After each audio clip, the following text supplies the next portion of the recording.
البدع والأهواء، أهل البدع العقائدية وأهل البدع السياسية. نقول بيننا وبينكم السلف، بيننا وبينكم الكتب، كان فيقول البدع بيننا وبينكم. Satu itu al-mukhassisul munfasil. Sekarang dalil pengkhusus tetapi dia terpisah, tidak langsung bersambung dengan dalil yang umum tadi. Al-mukhassisul munfasil ma yastaqillu bi nafsih adalah dalil pengkhusus yang mampu berdiri sendiri. Wa huwa salasatu asya, ada di 3 bentuk. Al-hissu wal aqlu wasyara'. Baik, alal khilaf, tapi kita paham nanti yang beliau maksudkan. Yang pertama, pengkhusus secara indrawi, secara panca indera. Wal akal, pengkhusus secara akal. Yang ketiga, secara syariat.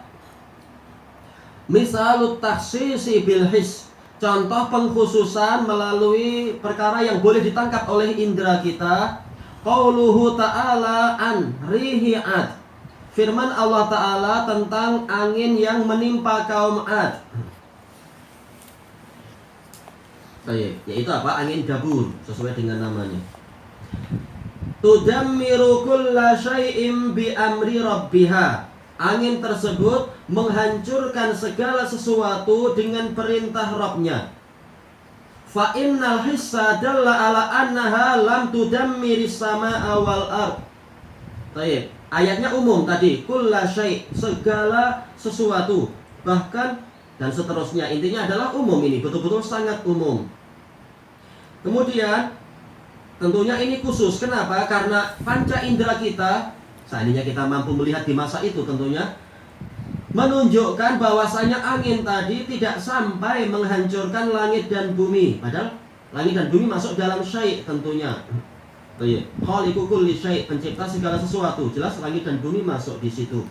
Berarti apa? Tadi dalil umum dikhusus, sekarang tapi apa? Dikhususkan. Tapi sekarang dikhususkan dengan panca indera.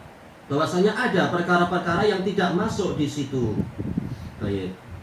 Tapi takbir yang betul adalah takbir para ulama usuliyun yang lain. Ini bukan dalil umum yang dikhususkan, tetapi ini adalah al-am urida bihil khusus.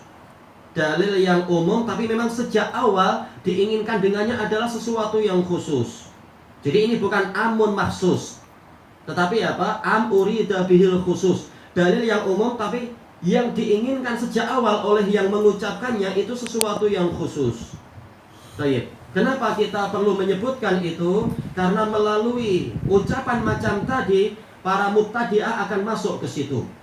Mereka mengatakan ini menunjukkan bahwasanya untuk memahami dalil itu tidak cukup dengan Al-Quran, tidak cukup dengan sunnah, tapi boleh pakai akal, boleh pakai perasaan, boleh pakai panca indera, kata mereka. Nah ini nanti bid'ah akan masuk banyak sekali. Baik. Dan kita tahu termasuk metode masuknya bid'ah, pintu yang sangat besar adalah usul fikih.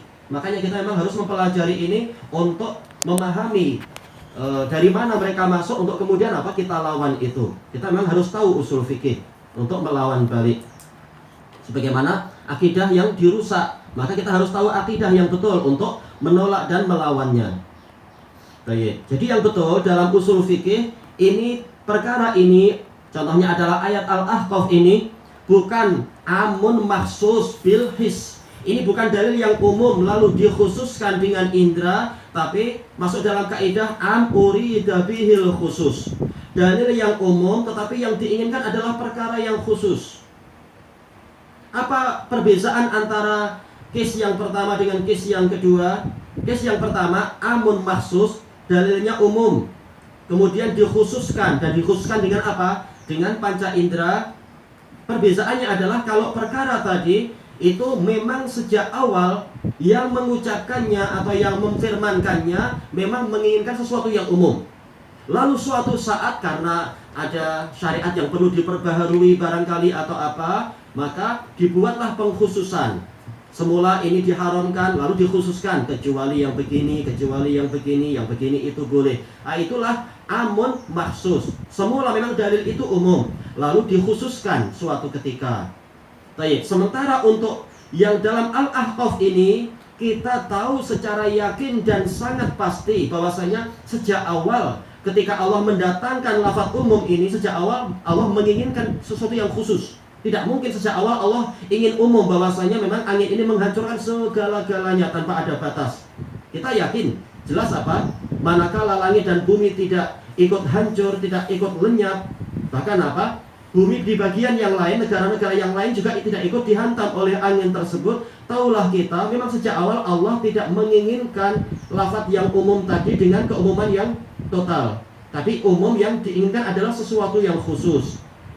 Berarti yang khusus tadi apa sebenarnya? Yaitu ma yaqbalu tadmira birrih. Sesuatu yang memang menerima penghancuran dengan angin. Yaitu apa? Mungkin bangunan-bangunannya barangkali.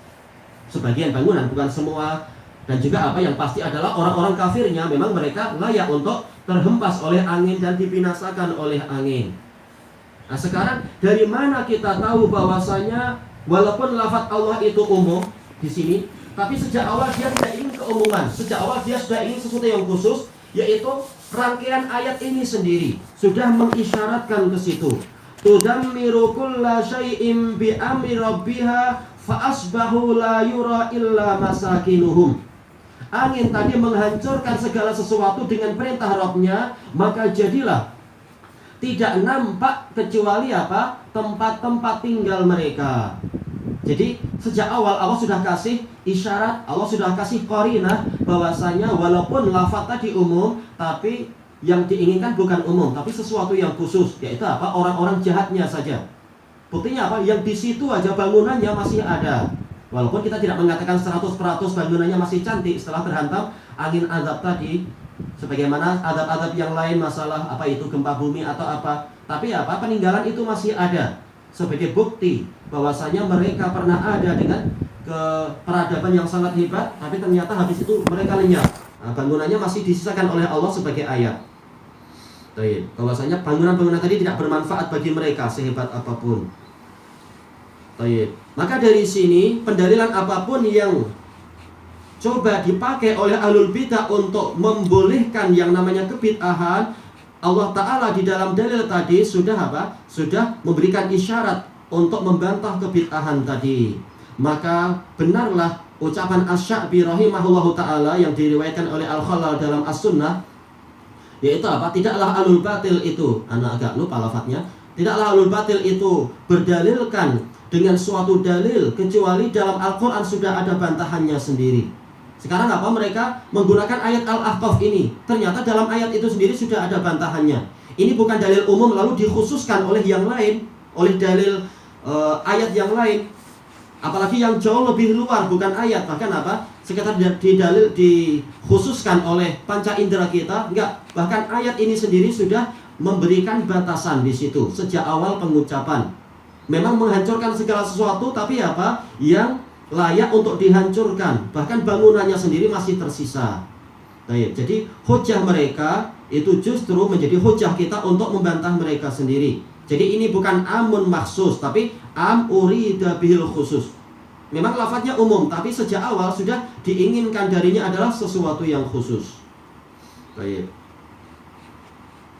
Nah, kalau kita sudah belajar usul fikih, alhamdulillah kita punya senjata untuk membantah mereka. Kalau suatu saat mereka menggunakan akal atau menggunakan macam tadi his, atau terkadang menggunakan dzauq wal wajd, menggunakan perasaan.